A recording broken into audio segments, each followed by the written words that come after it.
Here we go. We are looking for a real grandstand finish. And where, Mike Skeen, you call it, can the second place man, Ronson, make his move? Where would you do it? Yeah, at this point, his best bet's into turn 17. He's really close going into Bishop's Bend. Hopefully he can keep it tight, be right on the back diffuser of that Audi coming out of turn 16 and get a good draft down to 17 to put the pressure on.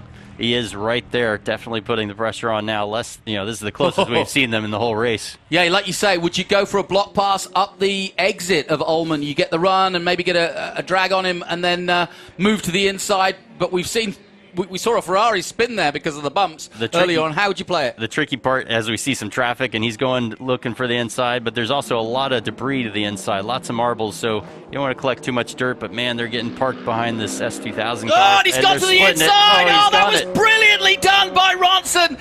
He didn't need the bumps to help him. He used the back marker to his advantage, and that was really impressive. Great finish to that one, and Ronson does it well. That's a nice little trick. That was quite an impressive run. Very impressive. He, like you say, you called it because the back marker did come into play for Chris Ronson there, and at the last corner at Sunset Bend, he took him.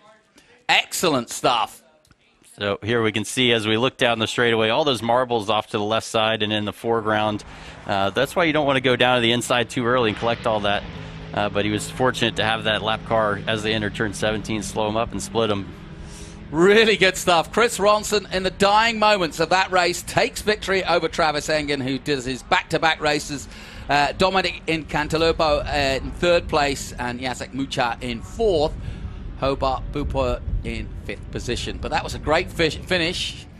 Hey race fans, this is a replay, but to be able to watch the finest vintage racing in America live, download the app or scan the QR code and subscribe.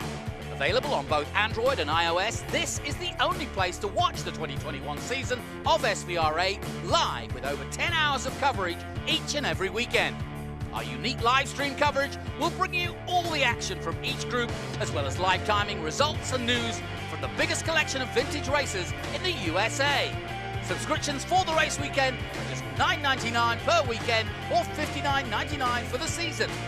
To subscribe, download the SVRA app or scan the QR code now and be part of the future of American vintage racing with SVRA.